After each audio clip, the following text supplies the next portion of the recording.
같이 한번 여러분 인사를 나누겠습니다. 주님의 은혜가 여러분에게, 옆 사람에게도 한번 주님의 은혜가 그대에게.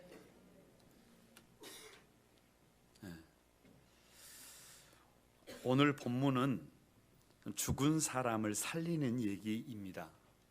한 여인이 있었습니다.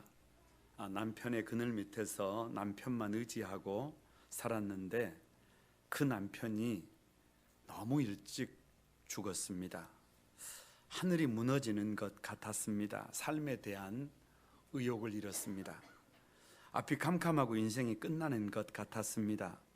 그러나 그때 그녀의 눈에 들어오는 것이 있었습니다. 어린 아들이었습니다.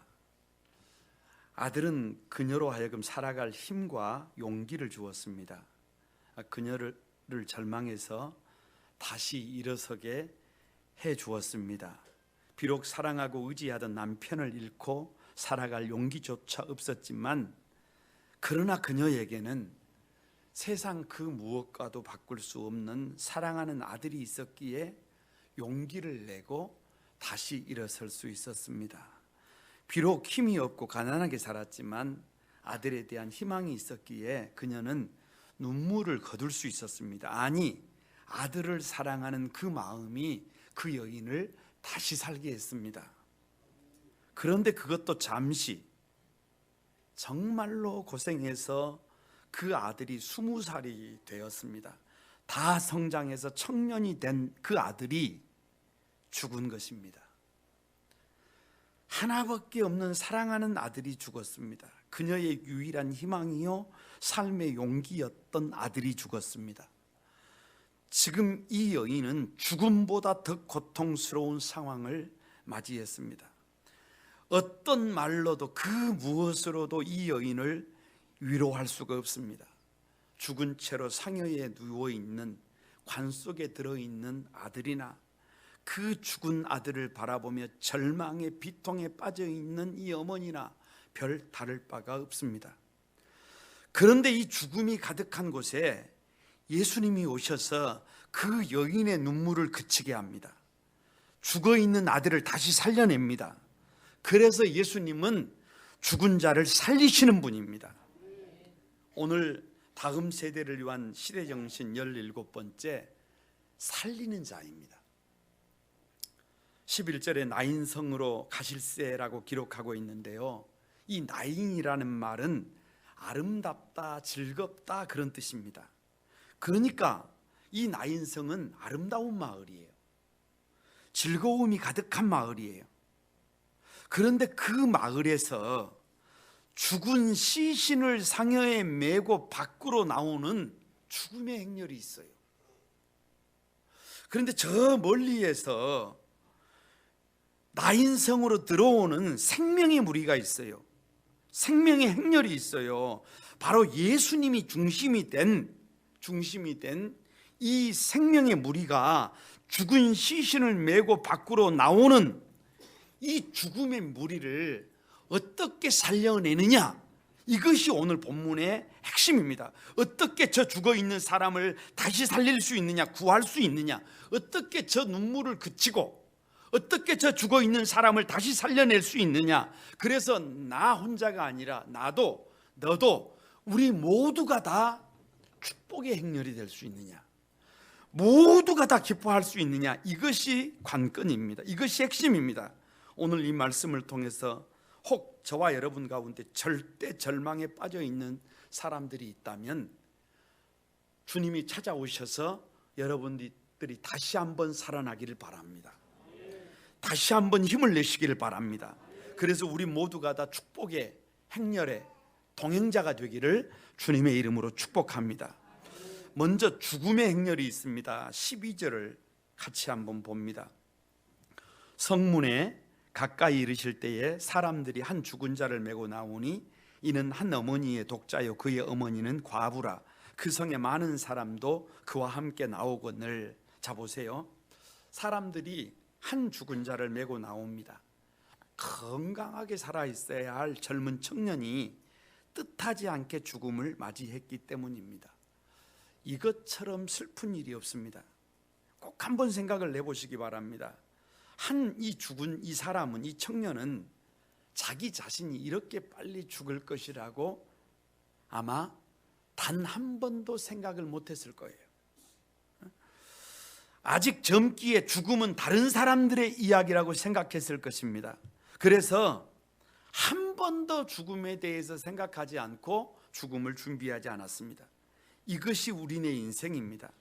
그러나 우리 모두는 지금 죽음을 향해서 가고 있습니다. 그래서 일찍이 철학자 마르틴 하이데거가 우리 인간을 정의할 때 인간은 죽음을 향한 존재다라고 정의를 했습니다. 우리 인간에게 죽음은 먼 얘기가 아니라 부지불식간에 죽음이 찾아온 줄로 믿습니다. 제가 신대원 1학년 때 친구가 죽었습니다. 친구의 죽음을 경험했습니다. 그 충격이 참 컸어요. 그 사랑하는 친구가, 절친이 죽은 것을 옆에서 보면서 참 많은 생각을 했어요. 같은 날 차를 같이 타고 학교에 갔는데 저녁 때쯤에 영안실에 누워있는 친구를 보면서 얼마나 많은 생각을 했는지 몰라요. 그 친구에게는 사랑하는 아내와 초등학생 두 딸이 있었어요. 그 사랑하는 아내와 딸을 남겨놓고 어떻게 눈을 감을 수가 있었을까? 아니, 그 건강하던 그 친구가, 그 심장이 그 사랑하는 사람들을 남겨놓고 어떻게 심장이 멎을 수가 있을까? 이건 말이 안 된다. 아무리 생각을 해도 이해 불가였어요. 3일 동안 장례식을 치르면서 마지막 날 관을 들고 나가는데 그 친구의 고향 집에 진입로에 논이 있는데 벼들이 있어요. 그리고 그 벼들을 지키는 허수아비가 있어요. 그런데 그 논의 벼들과 허수아비를 딱 보는데 마음속에 쓰나미처럼 뭔가가 제 가슴을 두드리는 거예요. 그때 한 편의 시를 썼는데 꽃상여의 외침이라는 시를 썼습니다. 이렇게 썼어요. 너의 이름을 허수아비라고 하느냐? 너의 이름을 고개 숙인 벼라고 하느냐? 너의 모습 별 볼 일 없어라 무시했는데 나 먼저 떠날 줄 몰랐다. 오늘 허수아비 참새 쫓고 고개 숙인 벼 이삭 어제 그대로 자리를 지키고 있어도 나 이 한 몸 지키지 못하고 가는구나. 나 떠날 줄 미처 몰랐다. 내 인생이 덧없을 줄 미처 몰랐다. 이럴 줄 알았으면 욕심 부리지 말 것을, 이럴 줄 알았으면 눈알 부리며 큰 소리 치지 말 것을, 한순간의 짧은 나그네 길 바둥바둥 힘겹게 살았구나. 지금 나를 둘러매고 배웅하는 자들이여, 그대들 사랑해라. 그대들 하늘 뜻 헤아려 사랑하며 살아라. 허수아비 고개 숙인 저 벼보다 먼저 나를 따라할 수밖에 없는 인생임을 기억해라. 할렐루야. 누가 지혜로운 사람이냐? 누가 똑똑한 사람이냐? 나도 오늘 죽을 수 있다는 것을 아는 사람입니다. 나의 죽음이 저 먼 미래의 얘기가 아니라 내가 지금 죽을 수 있다라고 하는 생각을 하는 사람, 나도 오늘 죽을 수 있다는 것을 아는 사람, 이런 사람은 인생을 낭비하지 않습니다. 이런 사람은 후회하는 삶을 살지 않습니다. 오늘 죽어야 하는데, 오늘 사랑하는 사람들의 곁을 떠나야 하는데 어떻게 다른 사람을 아프게 할 수 있어요? 어떻게 다른 사람을 힘들게 할 수 있어요? 어떻게 다른 사람을 죽이는 삶을 살 수 있어요? 그렇게 살 수 없습니다. 그래서 죽음에 직면한 사람들은 다른 것 때문에 후회하지 않습니다. 내가 돈을 벌지 못했구나, 후회 안 합니다. 내가 성공하지 못했구나, 그것 가지고 후회하지 않습니다. 내가 다른 사람들보다 특별한 삶을 살지 못했구나, 뭐 그런 것 가지고 고민하지 않습니다. 무엇 때문에 고민하느냐? 사랑해야 될 사람들을 사랑하지 못했구나. 내가 정말로 진실한 사랑을 하지 못했구나. 정말로 이 세상을 살아가면서 정말로 손잡아 줬어야 하는데, 힘이 돼 줬어야 하는데, 정말로 사랑한다고 진실된 사랑을 했어야 하는데 내가 그 삶을 살지 못했구나. 그것 때문에 절망하는 줄로 믿습니다. 이것이 지혜라는 것이에요. 이것 때문에 주님은 저와 여러분을 향하여 잔치집에 가지 말고 초상집에 가라, 그렇게 말씀하셨습니다. 그래서 저는 이 본문을, 이 죽음의 행렬을 보면서 한 공식을 만들었습니다. 한 죽은 자 플러스 한 과부는 절대 절망이다. 이후 여하를 물어나고 절대 절망입니다. 절대 비참에 빠져버렸습니다. 그런데 문제는 이 죽음의 행렬이, 이 절대 절망에 빠진 이 모습이, 이 한 과부의 모습이, 이 한 죽은 자의 모습이 성경은 바로 저와 여러분이라고 말합니다. 다른 사람이 아니라 이 비참함, 이 절대 절망에 빠진 사람이 저와 여러분이다. 그 죽음을 향해서 우리가 지금도 성큼성큼 가고 있다. 여러분, 그런데요, 이 비참함과 절대 절망 앞에 우리가 손을 들고 예수님을 만났다고 한다면 이것은 더 이상 저주가 아니라 복입니다. 이 비참함과 절대 절망이 거짓된 나를 비우고 진실된 나를 보게 합니다. 이 비참함과 절대 절망이 나의 약함을 깨닫고 진정한 자아를 깨닫게 만듭니다. 이 비참함과 절대 절망만이 나로 하여금 예수 그리스도를 나의 주님으로 영접하게 만듭니다. 성경을 보면 예수님께서 죽은 자를 살린 사건이 딱 3번 나옵니다. 죽은 나사로를 무덤 밖에서 나사로야 나오너라 불러냅니다. 그러니까 죽었던 나사로가, 썩어 냄새 나던 나사로가 살아서 나옵니다. 야이로의 딸이 죽었습니다. 그런데 주님께서 들어가서 손을 얹으시고 달리다구금 딸아 일어나라 라고 합니다. 그러니까 그 딸이 일어나서 살아서 일어납니다.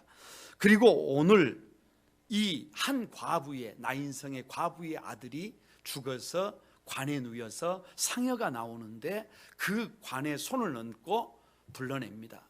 청년아 일어나라. 그랬더니 그 청년이 살아서 일어난 줄로 믿습니다. 왜 3번이냐? 3은 작은 완전수입니다. 우리를 살려내실 분은 예수 그리스도밖에 없다는 것입니다. 만약 저와 여러분이 그 절대 절망에 빠져서 그 죽음의 문제에 직면해서 정말로 비참한 문제 앞에서 우리가 두 손을 들고 예수 그리스도를 모실 수 있다고 한다면, 거짓된 나를 비우고 참된 나를 찾을 수 있다면, 여러분, 절대 절망에 갇혀 눈물 흘리고 있는 우리를 향하여 성큼성큼 다가오고 계시는 그 주님을 향하여 우리의 마음을 열 수 있다고 한다면 그것은 더 이상 절망이 아닙니다. 그것은 더 이상 좌절이 아닙니다. 우리를 향해서 성큼성큼 걸어오시는 주님을 이 시간, 이 예배를 통해서 만나시기를 바랍니다. 두 번째, 생명의 행렬이 있습니다. 죽음의 행렬이 시신을 메고 나인성 밖으로 나올 때 예수님이 중심이 된 이 생명의 행렬이 나인생으로 가까이 다가오고 있습니다. 이것은 우연이 아닙니다. 이것은 어쩌다 보니까 우연히 이렇게 두 행렬이 교차했을까? 아닙니다. 네버 결코 우연이 아닙니다. 주님께서 한 죽은 자를 보셨습니다. 그리고 눈물 흘리고 있는 한 과부를 보셨습니다. 절대 절망에 빠져 있고 신음하는 사람을 본 것입니다. 그리고 그 사람을 살리기 위해서, 그 눈물을 고치기 위해서 주님이 오신 줄로 믿습니다. 여러분, 우리 인생의 뒤안길을 뒤돌아보면요, 눈물이 있는 곳에, 절대 절망이 있는 곳에 바로 주님이 오십니다. 주님이 오십니다. 우리를 살리러 오십니다. 오늘 거룩한 꿈 만소망교회 이곳에 우리 주님께서 저와 여러분에게 걸어오시기를 바랍니다. 어떻게 죽음의 행렬에서 절대 절망에 빠진 사람들을 주님이 살려내느냐?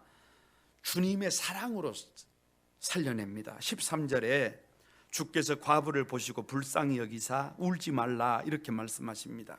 꼭 기억하시기 바랍니다. 주님께서 그 한 죽은 자, 한 과부를 어떻게 보셨느냐? 불쌍히 보셨어요. 긍휼히 보셨어요. 함께 아파하셨어요. 그래서 사랑의 마음입니다. 사랑은 나를 살리고 이웃을 살립니다. 어머니 학교를 하면서 사랑이 뭐냐라고 물었습니다. 답이 뭐냐? 사랑은 감정이 아니라 능력이다. 할렐루야. 만약에 우리의 사랑이 사람을 보고 이성을 보고 쿵쿵 쾅쾅 쿵쿵 쾅쾅 가슴이 뛰는 그런 감정이라고 한다면 같이 살 사람들이 없습니다. 사랑의 유효기간을 2년에서 3년을 봅니다. 그러니까 결혼하고 나서 2년이나 3년 지나면 아무리 옆에서 생쇼를 해도 그렇게 벌렁벌렁 쿵쾅쿵쾅 거리지 않는다는 것입니다. 그런데 10년 지나고 20년 지나고 한평생을 살았는데 가슴이 벌렁벌렁 뜁니까? 그러면 이상해요. 치과 가야 되고. 벌렁벌렁 뜁니까? 죽을 날이 얼마 안 남은 거예요. 그러니까 쿵쾅쿵쾅 그것이 감정이 사랑이 아니에요. 사랑은 능력입니다. 우리 자녀들이 학교에 갔는데요, 시험지를 받았어요. 어려운 문제가 나왔어요. 그런데 실력이 있는 친구들은 그 어려운 문제를 거침없이 풀어냅니다. 그런데 실력이 없으면 문제를 풀 수가 없어요. 사랑은 능력입니다. 진짜 사랑은 사랑할 수 없는 사람, 도저히 불가능한 사람, 도저히 이해가 안 되는 사람, 도저히 사랑할 가치가 없는 사람을 사랑할 수 있는 것이 진짜 사랑인 줄로 믿습니다. 그래서 이 사랑은 사람의 사랑으로 불가능해요. 왜? 사람의 사랑은 조건이 이유가 있어요. 이유가 있어요. 그런데 주님의 사랑은 이유가 없어요. 아가페의 사랑이에요. 저와 여러분이 죄인 되었을 때, 하나님과 원수 되었을 때 저 하늘 보좌를 버리고 이 땅에 오셔서 저와 여러분을 위하여 물과 피를 다 쏟고 자기의 전부를 내어주신 그 십자가의 사랑이 저와 여러분을 살리는 것입니다. 지금 우리 주변에 울고 있는 사람들, 죽어 있는 사람들 너무 많습니다. 우리 교회 안에도 수많은 사람들이 울고 있습니다. 비참함과 절망에 빠져 있습니다. 아니, 죽은 것과 별 차이가 없는 삶을 사는 사람들이 많이 있습니다. 이 사람들을 무엇으로 살릴 수 있느냐? 사랑이에요. 사랑. 그것도 십자가의 사랑, 조건 없는 사랑. 이 사랑을 아직까지 받아보지 못했기 때문에 지금도 울고 있는 거예요. 지금도 방황하고 있는 거예요. 그런데 주님께서 저와 여러분을 조건 없이 사랑해 주신 줄로 믿습니다. 이제 그 사랑받은 저와 여러분이 저 비통함과 절통함에 빠져서 죽어가는 나무처럼, 썩어가는 나무처럼 죽은 것과 별 차이가 없는 사람들조차도 주님의 사랑으로 사랑할 수 있게 되기를 바랍니다. 두 번째, 주님의 말씀으로 살립니다. 14절에 보면 가까이 오사 그 관에 손을 대시니 맨 자들이 서는지라 예수께서 가라사대 청년아 내가 내게 말하노니 일어나라 이렇게 말씀하십니다. 죽음의 행렬, 죽어있는 사람들, 절대 절망에 빠진 사람들을 어떻게 생명에 살리느냐, 생명의 행렬로 바꾸느냐, 주님의 말씀입니다. 에스겔 37장에 보면 마른 뼈들이 살아납니다. 어디가 아픈 사람이라면, 상처를 입은 사람이라면 의사가 오면 고칠 수 있어요. 교육을 시키면 고칠 수 있어요. 따뜻하게 사랑을 주면 다시 살아납니다. 그런데 죽은 것이 아니라, 썩은 정도가 아니라 아주 뼈만 남았어요. 뼈만. 그래서 뼈가 서로 부딪혀요. 이렇게 완전히 100% 죽어버린, 썩어버린 이 영혼들을 교육으로 살릴 수가 없다니까요. 사랑으로 살릴 수가 없다니까요. 다른 것으로 불가능한다니까요. 오직 예수 그리스도의 말씀밖에 없는 줄로 믿습니다. 비참함과 절대 절망에 빠진 사람들을 말씀이 살립니다.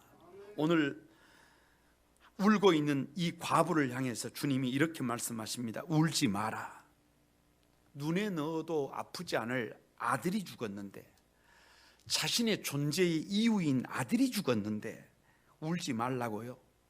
아니, 지금 절대 절망에 빠져 있는데 울지 말라고요? 세상 사람들은 이런 상황이 되면 울어라, 울어라, 충분히 울어라, 그냥 울어야 네가 산다, 이렇게 말을 합니다. 그런데 성경은 울지 말라고 합니다. 민수기 11장을 보면 광야에서 이스라엘 백성들이 40년을 보내는데 기가 막힙니다. 왜 기가 막히느냐? 저 애굽에서는 고기도 먹었어요, 생선도 먹었어요, 오이와 참외와 부추와 파와 마늘도 먹었어요, 이것저것 다 먹었어요. 그런데 광야에서는 만나 외에 보이는 것이 아무것도 없습니다. 이것도 없고 저것도 없고 아무것도 없어요. 없어요. 그래서 울었어요. 백성들이 각각 자기 장막에 문을 잠가 걸고 울었어요. 환경 때문에 울었어요. 조건 때문에 울었어요. 그런데 그것을 보신 하나님께서 진노하셨습니다. 아픔이 있다고 환경 때문에, 조건 때문에 울지 말라는 것입니다. 예수 믿는 사람들은 언제 울어야 되느냐? 에스겔 9장에 보면 모든 가증한 일로 말미암아 탄식하는 자들의 이마에 표를 그려라. 그러니까 이마에 표가 그려진 사람이 누구냐 그러면 이 시대의 가증한 모습을 보고, 이 시대의 문제를 보고, 이 시대의 잘못된 것을 보고 가슴을 치면서 이대로 살아서는 안 되는데 회개하는 사람들입니다. 우는 사람들입니다. 살려내야 되는데, 그래서 우리가 흘려야 될 눈물은 환경 때문에 우는 것이 아닙니다. 상처 때문에 우는 것이 아니에요. 자신의 비참한 상황 때문에 우는 것이 아닙니다. 절대 절망 때문에 흘리는 눈물이 아닙니다. 우리가 흘려야 될 눈물은 회개의 눈물입니다. 하나님 말씀대로 살지 못했다는 탄식의 눈물이어야 합니다. 비참함과 절대 절망으로부터 우는 눈물을 그치라는 것입니다. 그런 환경 때문에 우는 눈물을 그치라는 것입니다. 오히려 그 절대 절망이 가득한 환경은 우리가 주님을 만나는 도구가 될 수도 있습니다. 그런 것들 때문에 울지 말라는 것입니다. 울지 않아도 된다는 것입니다. 나아가 죽어있는 청년을 향하여 청년아 일어나라. 저와 여러분 각자를 향해서, 이미 죽은 것 같은 저와 여러분을 향해서 일어나라고 말씀하십니다. 왜요? 어떻게 죽은 사람이 일어납니까? 그러나 주님의 말씀이 들리면 일어나는 줄로 믿습니다. 단순히 육체가, 죽어있던 육체가 살아나는 것이 문제가 아닙니다. 죽었던 사람이 일어나서 다시 잘못된 일을 반복한다고 한다면 살아나지 말아야 합니다. 그래서 여기서 청년아 일어나라 라고 하는 말은 다시 살라는 거예요. 새로운 삶을 살라는 거예요. 우리가 그렇게 주님의 말씀을 들어야 합니다. 이 시대의 문제는, 이 시대의 영혼들의 문제는, 이 시대 우리 자녀들의 문제는 공부를 못하는 게 문제가 아닙니다. 돈을 벌지 못하는 게 문제가 아닙니다. 우리 청년들에게 좋은 직장이 없는 것이 문제가 아닙니다. 우리 청년들에게, 젊은이들에게 아직 결혼을 못한 것이 문제가 아닙니다. 도대체 뭐가 문제냐 그러면 이 하나님의 말씀이 들리지 않는 것이 문제임을 믿습니다. 여러분, 경제가 다시 살아나서 돈이 많아져서 지면 어떻게 하시려고요? 흥청망청거리면서 과소비하면서 다시 죄악에 빠집니까? 아닙니다. 하나님의 말씀이 들려오기만 하면, 하나님의 말씀에 붙들리기만 하면 돈이 없어도, 공부를 못해도, 삶의 자리에 문제가 있어도 이것은 얼마든지 극복할 수 있습니다. 주님의 말씀에 붙들린, 말씀이 중심이 된 믿음이 사람을 살리는 줄로 믿습니다. 세 번째로 주님의 손길이 살립니다. 가까이 가서 그 관에 손을 대시니. 자 보세요. 지금 울고 있어요. 지금 죽어버렸어요. 근데 주님의 사랑이 필요해요. 주님의 말씀이 필요해요. 그런데 여기 한 가지 특징이 있습니다. 사랑하면 만지고 싶어요. 만지고 싶어. 그래서 엄마들이 배 아파서 아기를 출산해 놓고 나면 아기들을 만집니다. 코를 만져요. 눈을 만져요. 입을 만지고 볼을 만집니다. 그러면서 뭐라 그러냐 그러면 아이고 이쁘다. 아이고 눈도 이쁘네. 아이고 귀도 왜 이렇게 이쁘까. 코도 이쁘다. 손도 이쁘다. 다 같이 한번 따라서 해봅니다. 다 이쁘다. 그러면서 만져줘요. 이것을 스킨십이라고 그래요.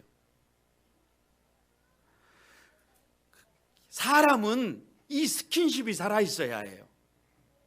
그래서 많이 사랑을 받으면서 귀엽다고 아름답다고 최고라고 자꾸 만져짐을 당한 사람들은 사랑할 줄을 알아요.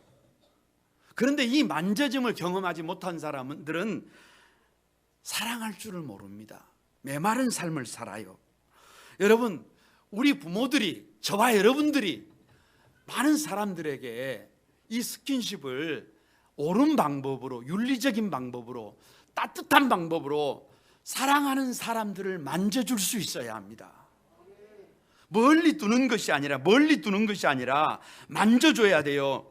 여러분 가만히 생각을 해보시기 바랍니다. 예수님 당시만 하더라도 만지면 안 되는 것이 있어요. 만지면 안 되는 것이. 그게 뭐냐? 하나는 문둥병자, 또 하나는 죽은 시체예요. 왜냐 그러면 그것이 그 당시의 정결법입니다. 이 정결법이라는 것은 하나님께서 당신의 백성들을 지키기 위한 보호법이에요. 이런 것이에요. 죽은 환자를 만지면, 그리고 병자를 만지면 그 당시 병에 전염이 될 수가 있어요. 그래서 당신의 백성들을 지키기 위해서 만지지 못하게 한 것입니다. 그런데 예수님은 그 죽은 자를 찾아가서 그 위에 손을 얹어 놓는 것입니다. 만지는 것입니다. 여러분, 우리 주변에 지금도 이 따뜻한 손길을 받아보지 못해서 지금도 죽어가는 사람들이 너무 많습니다. 주님께서 찾아오셔서 문제 많은 저와 여러분을 손잡아 주시고 만져주신 것처럼 저와 여러분도 그렇게 손잡아 주시고 만져주시는 손길 되어 죽어가는 사람들을 살릴 수 있게 되기를 주님의 이름으로 축복합니다. 세 번째 축복의 행렬이 있습니다. 15절, 16절, 17절을 보면은요, 죽었던 자가 일어나 앉고 말도 하거늘 예수께서 그를 어머니에게 주시니 모든 사람이 두려워하며 하나님께 영광을 돌려 이르되, 그렇게 기록해 놓고 있습니다. 보세요. 죽은 자가 다시 살아났습니다. 다시 앉았어요. 다시 살아났어요. 그래서 그 증거로 일어나 앉고 말도 하거늘 이라고 기록해 놓고 있어요. 그리고 그 살아난 그 청년을, 아들을, 그를 어머니에게 주시니라고 합니다. 왜 어머니에게 주시는 거예요? 지금 어머니가 울고 있잖아요.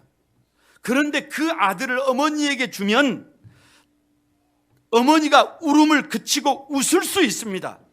기뻐할 수 있습니다. 존재의 이유가 다시 회복된 것입니다. 그 어머니를 어머니 되게 만들라는 것입니다. 사람이 철이 좀 들어야 다시 살아요. 다시 살아. 저와 여러분이 축복의 행렬이 되려면 이런 다시 삶이 좀 필요합니다. 더 이상 아프게 하는 삶, 절망하게 만드는 삶, 좌절시키는 그런 삶 오프시키고 이제 좀 새로운 삶을 살아야 돼요. 믿음 안에서 새로운 삶을 살아야 합니다. 다시 사람들에게 희망이 돼야 돼요. 다시 기쁨과 감사가 돼야 돼요. 다시 존재의 이유가 돼야 돼요. 다시 교회다운 교회가 되어야 합니다. 다시 성도다운 성도가 되어야 합니다. 이제 이 과부에게는요, 더 이상 슬픔과 비애 없고 아들을 다시 찾은 기쁨과 사랑이, 그 사랑의 예수님을 만난 그 감동이 이 여인에게 있습니다. 우리 교회의 모든 성도들에게 이 은혜가 있기를 바랍니다. 그래야 축복의 행렬이 됩니다. 뿐만 아니라 오직 하나님께 영광을 돌립니다. 저와 여러분이 사는 이유가 뭡니까? 오직 하나님께 영광을 돌리는 것 아닙니까? 이것이 우리 인생의 최고의 목표 아닙니까? 문득 그런 말을 자주 합니다.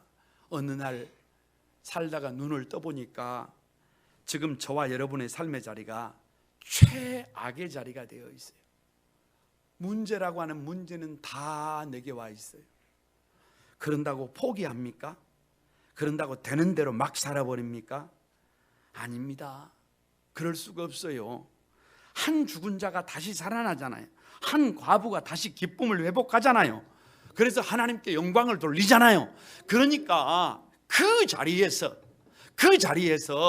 그 최악의 자리를 최선의 자리로 바꿔내는 거예요. 그러면 부족하지만 모자라지만 저와 여러분을 통해서 하나님의 영광이 드러납니다. 이것이 축복의 행렬입니다. 뿐만 아니라 16절에 하나님께서 자기 백성을 돌보셨다라고 찬송을 합니다. 저는 이런 생각을 해봤어요. 나인성으로 생명의 무리를 이끌고 예수님께서 오신 이유가 뭘까? 울고 있는 여인에게, 한 죽은 자에게 다가오신 이유가 뭘까? 자기 백성을 돌보시기 위해서입니다. 저는 개인적으로 저의 인생을 이렇게 뒤를 돌아보았어요. 누구 하나 할 것 없고 모든 사람들이 같이 고백하는 것처럼 처절합니다. 처절해요. 뭐 청춘을 돌려달라고 하는데요, 별로 안 돌아가고 싶어요. 왜? 너무 아픈 일이 많아요. 너무 상처가 많아요. 너무 힘든 일이 많아요. 너무나 험악했어요. 그런데요, 저는 한 가지 믿는 것이 있습니다. 그 아픔도, 그 절망도, 그 눈물도 하나님께서 우리를 돌보시는 하나님의 방법임을 믿습니다. 하나님이 나를 돌보시는 방법이에요. 그러니까 오히려 그 아픔이 있어서, 그 눈물이 있어서 저와 여러분이 철들게 되었고, 다른 사람을 소중히 여길 수 있게 됐고, 다른 사람을 귀히 여길 수 있게 됐고, 사람다운 축복의 행렬의 주인공이 될 수 있었던 줄로 믿습니다. 사랑하는 여러분, 이 축복의 행렬을 통해서 17절에 복음이 두루두루 퍼지니라 그렇게 기록해 놓고 있습니다. 지금 우리가 부족해 보여도, 지금 우리가 모자라 보여도 저와 여러분이 이 축복의 행렬이 되면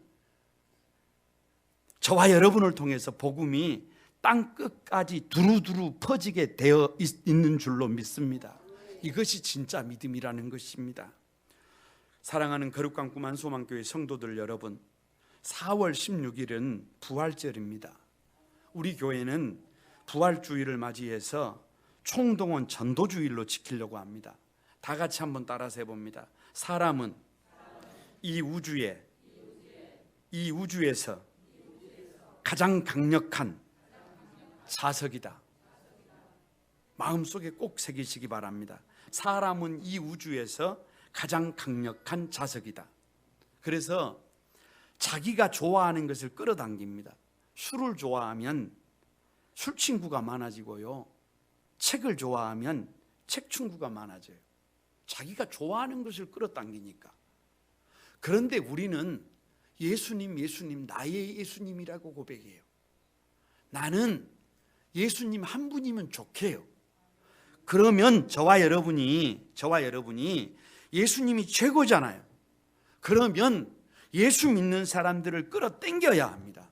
다시 말하면 아직도 예수 그리스도를 알지 못하는 사람들을 전도해야 합니다. 사람이 태어나서 언제 사람이 되느냐? 결혼을 하고 나서 출산을 하면 진짜 사람이 됩니다. 출산을 하면. 왜냐 그러면 어미가 출산을 하기 전까지는 자기가 주인공이에요. 자기가 기쁨입니다. 그런데 출산을 하고 나면 그때부터는 내가 먹는 것보다 아이가 먹는 것이 기뻐요. 내가 입는 것보다 아이가 입는 것이 기뻐요. 절대로 자식하고는 도토리 키재기를 하지 않습니다. 자식이 나보다 잘 되어야 합니다. 자식이 나보다 행복해야 합니다. 이것이 한 영혼을 출산해야 될 저와 여러분의 미션입니다. 저와 여러분이 신앙생활을 하면서 왜 별로 기쁨이 없느냐? 왜 별로 감격이 없느냐? 왜 소통이 막혀 있느냐? 왜 도토리 기재기를 하고 있느냐? 영혼을 출산하지 않았기 때문에 그렇습니다. 한 영혼을 출산하면, 한 영혼을 옳은 대로 돌아오게 하면 그때부터 우리 인생은 아름다운 인생이 돼요. 다시 사는 인생이 돼요. 하나님께 영광 돌리는 삶이 돼요. 하나님이 돌보시는 은혜를 온몸으로 경험할 수 있습니다.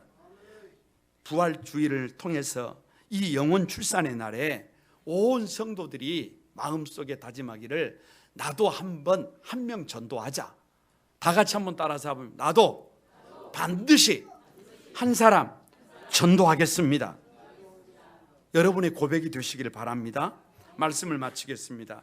아름다워야 할 즐거움이 가득해야 될 저 나인성에 죽음의 행렬이 나오고 있는데, 주님께서 계시는 생명의 행렬을 만나서 축복의 행렬이 되었습니다. 왜? 예수님은 살리는 자이기 때문입니다.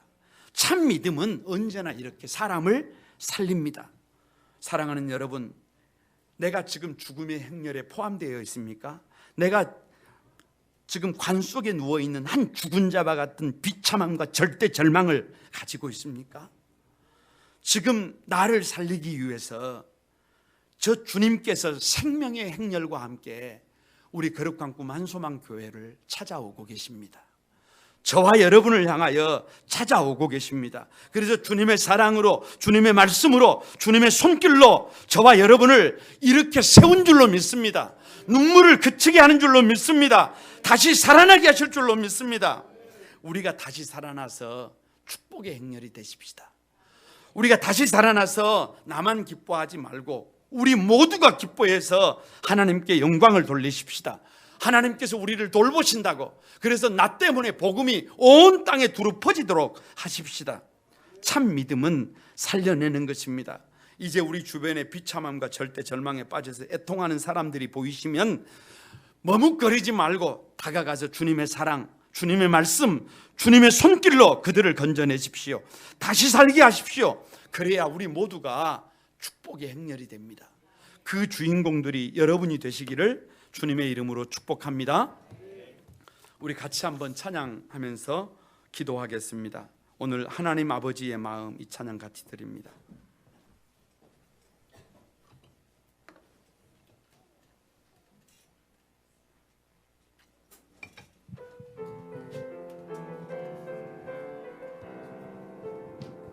아버지, 당신의 마음이 있는 곳에 나의 마음이 있기를 원해요. 아버지, 당신의 눈물이 고인 곳에, 아버지, 당신의 눈물이 고인 곳에 나의 눈물이 고이기를 나의 원해요. 눈물이 고이길 원해요. 아버지, 당신이 바라보는 영혼에게, 아버지, 당신이 바라보는 영혼에게 나의 두 눈이 향하길 나의 원해요. 두 눈이 향하길 원해요. 아버지, 아버지, 당신이 울고 있는 어두운 땅에 나의 두 눈이 향하길 원해요. 나의 마음이 아버지의 마음 알아. 내 모든 삶 아버지의 뜻이 될 수 있기를, 나의 온 몸이 아버지의 마음 알아. 내 모든 삶 당신의 삶 되기를. 여러분, 우리 오른손을 들고 한번 다시 한번, 아버지, 당신의 마음이 있는 곳에 나의 마음이 있기를 나의 원해요. 마음이 있기를 원해요. 아버지, 당신의 눈물이 고인 곳에, 아버지, 당신의 눈물이 고인 곳에 나의 눈물이 고이기를 나의 원해요. 눈물이 고이길 원해요. 아버지, 당신이 바라보는 영혼에게, 아버지, 당신이 바라보는 영혼에게 나의 두 눈이 향하길 원해요. 나의 두 눈이 향하길 원해요. 아버지, 당신이 울고 있는 아버지, 어두운 땅에 당신이 울고 있는 나의 두 발이 어두운 향하기를 땅에 원해요. 나의 두 발이 향하길 여러분, 우리 원해요. 두 손을 들고 한번, 나의 마음, 아버지의 마음, 나의 마음이 아버지의 마음 알아. 내 모든 내 모든 뜻 아버지의 뜻이 될 수 있기를 뜻이 될 수 있기를 나의 온 몸이 아버지의 마음 알아 내 모든 내 모든 삶 당신의 삶 되기를. 계속 한번 반주해 주시기 바랍니다. 여러분 같이 한번 기도하십시다. 하나님이 우리에게 인생을 허락하실 때는 아름다워야 한다는 것입니다. 즐거움이 가득해야 한다는 것입니다. 그런데 언제부터인지 우리 인생에 눈물이 가득합니다. 관 속에 누워있는 저 시체처럼 사랑하는 아들이 죽어있는 그 모습을 바라보는 어미의 그 아픈 마음처럼 혹여라도 저와 여러분의 마음이 그렇게 절대 절망에 빠져서 눈물을 흘리고 있습니까? 아파하고 있습니까? 어떻게 살아야 될지 앞이 보이지 않습니까? 지금 주님께서 생명의 무리와 함께 저와 여러분에게 다가오십니다. 그리고 그 따뜻한 사랑을 주시면서 말씀을 주시면서 울지 마라, 아들아 일어나라, 딸아 일어나라 라고 말씀하십니다. 그리고 그 손으로 우리의 손 잡아주십니다. 일어나라고. 다시 살아날 수 있습니다. 다시 소망이 될 수 있습니다. 아멘. 다시 기쁨이 될 수 있습니다. 아멘. 우리 모두가 축복의 행렬이 될 수 있습니다. 아멘. 이것이 진짜 믿음입니다. 이 아멘. 믿음으로 주님이 일어나고 싶습니다. 이 믿음으로 죽어가는 사람들을 살리고 싶습니다. 아멘. 다 같이 한번 주여 삼창하고 하나님 앞에 합심해서 기도하겠습니다. 다 같이 기도합니다. 주여, 주여, 주여. 아버지, 거룩하신 아버지, 내 인생의 죽음에 거룩하신 아버지, 아파하고 주님을 힘들어하고 만나는 이유로 눈물 흘리는 사람들, 절대 절망에 빠져 있는 사람들, 하나님 아버지 그들에게 다가오셔서 그들을 살려주시고 울지 말라고 일어서라고 말씀해 주시는 주님을 찬양합니다. 하나님 이제 다 같이 말씀하셔야 일어나서 합니다. 다 같이 눈물을 하나님 아프고 그치고 다 같이 가지고 일어나서 다 같이 깨져버린 하나님, 기뻐하며 그 환경을 하나님 앞에 하나님, 영광을 돌릴 수 있도록 주님이 우리에게 오셔서 참 믿음을 허락해 주소서. 참 주님이 믿음을 오셔서 허락해 주소서. 아버지 참 믿음을 허락해 주소서. 오 거룩하신 주님, 거룩하신 주님, 믿음으로 산다고 하면서 작은 문제 앞에서, 작은 절망 앞에서, 아무것도 아닌 환경 때문에, 조건 때문에 하나님 아버지 그렇게 절망하며 포기하며 하나님 되는 대로 막 살아버린 우리의 허물을 용서해 주옵소서. 믿음으로 살면서도 하나님 아버지 너무너무 주님을 실망시켰습니다. 내가 죽음의 행렬 가운데 있었습니다. 그런 나를 버리지 않으시고 주님께서 직접 오셔서 그 주님의 따뜻한 사랑으로, 주님의 그 따뜻한 말씀으로, 주님의 그 따뜻한 손길로 눈물을 그치게 하고 다시 일으켜 세워주신 것을 감사합니다. 답이 보이지 않는 것 같지만 아버지 하나님 믿음으로 한 걸음 한 걸음 몸부림을 칠 때 눈으로 보지 못하고 귀로 듣지 못하고 마음으로 생각하지 못했던 놀라운 미래가 우리의 미래로 열리게 될 줄로 믿습니다. 오늘 우리 인생이 최고의 선물이 되게 될 줄로 믿습니다. 다시 살아나서 다시 소망이 되어서 다시 기쁨이 되어서 하나님께 영광을 돌리게 될 줄로 믿습니다. 하나님께서 우리의 삶을 돌보아 주셨다고 고백하게 하게 될 줄로 믿습니다. 이 믿음으로 승리하게 하여 주옵소서.